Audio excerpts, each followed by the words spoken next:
over large or under small, usually some type of dis-ease is settling into your body. They have to be clear.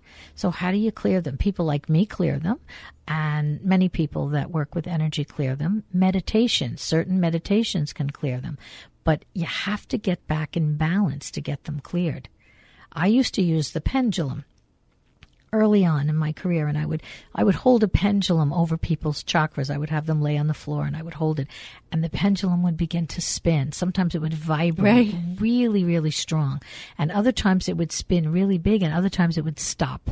It wouldn't even move. So I knew to take my hands and to move around that chakra, and I would move my hands around it and clear the energy, and then put the pendulum back, and it would swing all the way around in a circle. So they're there. And some people, one of my siblings happens to be very sensitive.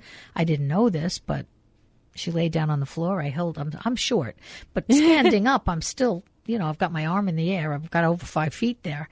And she could feel every move of that pendulum in her body. Wow. Almost like a pain. Wow. So they're there. Pat's new book, it's called The Gifts Beneath Your Anxiety. It's a must-read. Simple spiritual tools to find peace, awaken the power within, and heal your life. Pat Longo, 1111, that number, at gmail.com, 631-498-6098, patlongo.net. Check out her website. Okay, let's talk about our superpowers. Intention, imagination, and intuition. Aha. Okay. Well, intention. I tell people all the time, a healer has to have intention. You must have the intention to want to help somebody. And that doesn't have to be somebody that's labeled as a healer. I'm talking about every person. If you have the intention and the compassion, add compassion to that superpower. Intention and compassion creates healing. That's all one actually needs. Listen, I can't explain it, but people come through my door all the time, and their hands are hot. They hug me. I always hug them when they leave, and their hands are imprinted on my back, burning hot. Oh, wow. And they don't even know what's happening to them. And I'll shake somebody's hand as I walk by, even at a wake, and I take steps back as I'm walking by. I'm like, oh my God, you have healing hands, because I know what happened to me. And so many of us have this ability. It's incredible. So again, intention of Wayne Dyer. Dr. Wayne Dyer wrote many, many books, and he's passed since, but an amazing spiritual guru, you can call him. And he taught about the power of intention and how your thoughts, again, become things. And when you focus on something, like I did even driving here, when you focus your intention in a certain way, look out, because it's coming. But again, good, bad, or indifferent. Right. I just prefer the good. Yeah. What you put out there is what you get back. We have to remember that. And intuition. How do I have them listed? I have them in 3. You asked me. You said 3 in a row. I want to go in order of imagination. Oh, imagination. Okay, so here we go again with thoughts. You have imagination. All right. So what do I do when I surround and ground myself? I imagine it. I don't have to see it. I don't have to feel it. I just have to think it. I always think of Glinda the Good Witch when I do the bubble that surrounds us, and it's a very easy visual. Yes. Everybody's seen it. Well, most everybody's seen the Wizard of Oz. Yes. Right. So you've got this bubble, and you think you place it there. Well, when I ground, I think those cords right into the earth, and I feel like a tree. Everybody knows what a tree looks like. Yeah. I did a little tiny meditation with a girl yesterday because I wanted her to understand that she could see, even though she didn't think she could. Everybody can. They just don't know it. So I said, all right, you're walking into your house. Look at your keys. You have your keys in your hands. Focus on the keys. What's on the keys? How many keys? Now you're at the door. Take a look at the door. Is the door in need of a repair? Does it have any, is it nicely fresh and shiny? Has it got some scratch marks or needs some paint? And then I had to walk through the door. Oh, how did you leave the house? Is the house in disrepair? Is everything picked up? Do you have any pets? Do you hear anybody? Is anybody home? Is the radio on? And I said, while you were out, you walked in, somebody came into your house and put a nice bowl of fruit on your counter. And I said, all your favorite fruits are in this bowl. I said, pick up an apple, examine it, look at it. What does it look like? How does it feel? Smell it.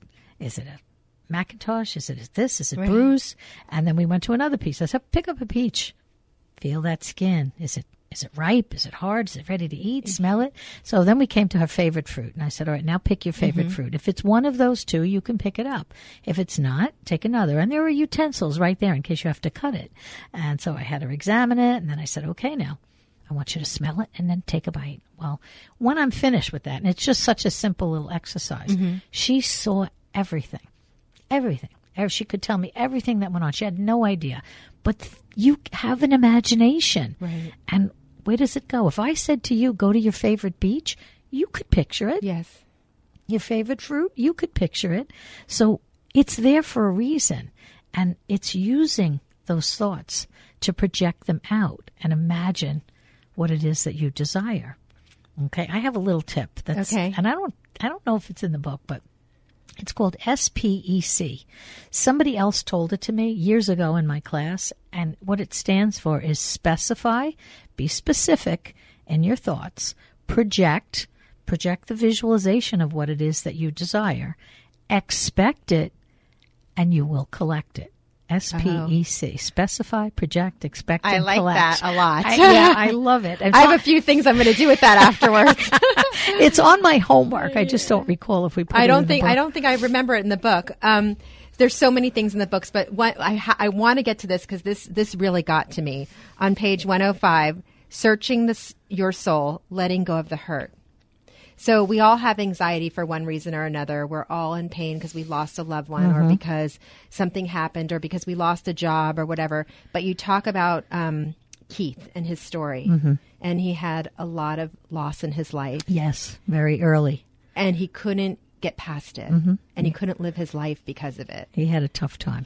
And he's one of my favorite people. He really is.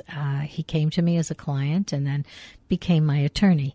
And he's like a best friend. He texts me just about every day. How are you? What's your day like? And he's become, from the person I met, he has become so bubbly. I liken him to a champagne cork because it's almost like every time you see him, it pops out of his head and all these bubbles come out. And he's just so happy. He's so happy with his life now compared to the person that came to see me. And again, I explain all these things to people, why we have to go early, because that's part of our contract. It's part of our plan. We come into this life, and listen, I know that's hard. It's very hard, especially when people lose children. It's tough no matter. Look, your dad was in his 80s, but you still miss him terribly. Actually, oh, my goodness. Well, he was in his 80s when I met him. Yes. And so, yes, my dad was 86, and you still miss them. You miss them every day. It doesn't matter whether it's a child, whether it's a parent, whether it's a partner, a sibling. Loss is always tough. But again, there are reasons that people come into life, and they have certain things that they have to accomplish. And again, somebody will say, well, my child didn't accomplish anything. Well, maybe that child was going to create, let's say the parents create a foundation after the child passes in the name of that child, or changes a law.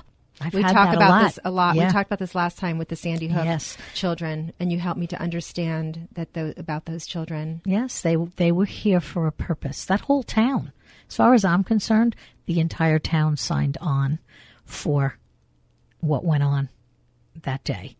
Okay, and everybody has to learn from it. And I still get things on my Facebook page from different parents, with different fun things that they're doing and bills that they're trying to pass and so on and so forth. And it creates a consciousness.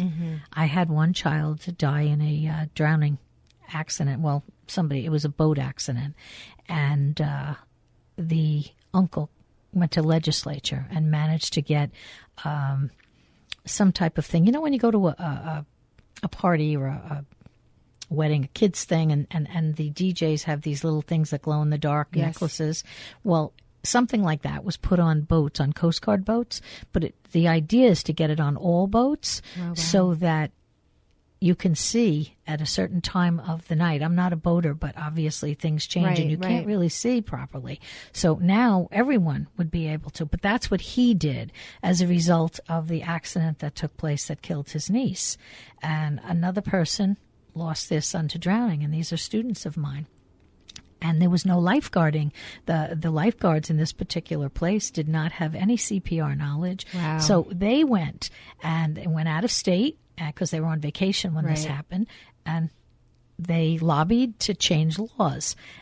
And it's for everybody. It's not just look at John Walsh. Yeah, John Walsh. Of I course, guess and many he's still times. going. Yes, he's still going for the love of his son Adam. I'll never forget that story as long as I live. So with Keith's story, when we look at Keith's story, he shared his pain with us and his anxiety, and we're related to grief and the passing of his loved ones.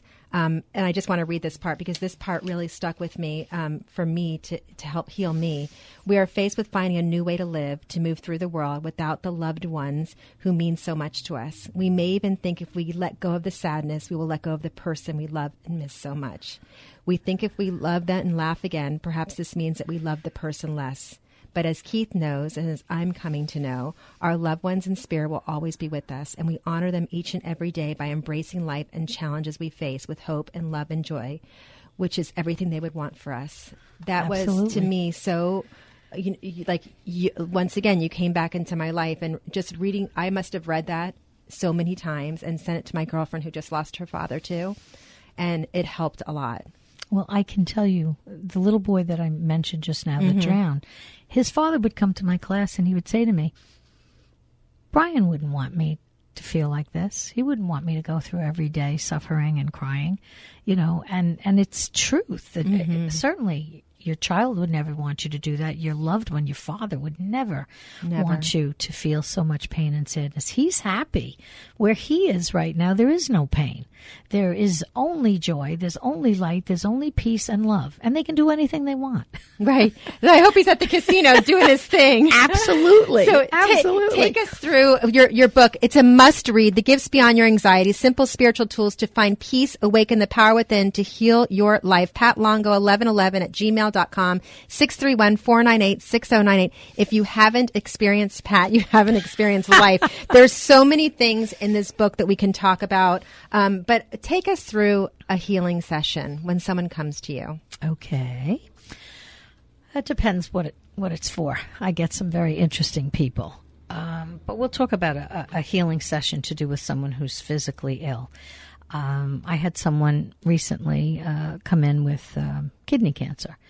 And there's reasons for everything. Again, even the parts of your body that get sick. My husband had bladder cancer, as did your husband. Your father. Yes. And it has a lot to do with things that they might be angry about in life. Okay? I'll use the word pissed off. Okay? Connected to the bladder. So things that they build up and hold on to. And I don't know if that means anything to you, but I certainly know where it came in my husband's life. And I looked up kidneys, and the kid in Louise Hay's book, she has a book called Heal Your Body, Heal Your Life.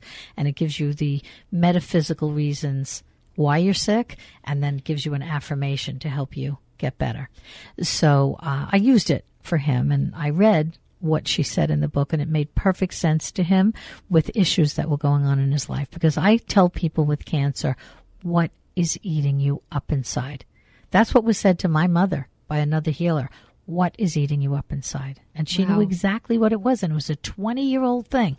But it takes a long time to grow cancer. We all have cancer cells. Everybody does. But it's your emotions and how you handle things that fester or heal. Okay? It depends on your mindset, truthfully. And nurses will tell you, people in the hospital that are much more positive and whatever, their chances of survival are much better than somebody else that's angry or... You have to live and forgive. Exactly. Live and forgive. That's a good one. Now, so somebody comes in, I say, all right, why are you here? Some of them don't know. They go, I don't know. My wife made me come. Do they tell you beforehand or some? I know nothing. Okay. My assistant looks at whatever she looks at. She makes the appointments. I know nothing. I don't know their name. They walk in the door. Hi, how are you? And we start from there. Tell me why you're here. And they'll start to tell me. And if they don't know, I'll say, all right, well, let's start physical. We'll start physical first. And they'll tell me if there's anything physical. Emotional, that usually opens up a can of worms. Mental, most people aren't mentally ill, but if they're depressed, they're going to start talking about that. And And then it's spiritual. So that might be the people that see things or feel things or hear things, and they're not quite sure what it is. So depending upon what they want, I start to address those situations and we talk about them. It takes me about an hour to go through. And again, it depends on the person's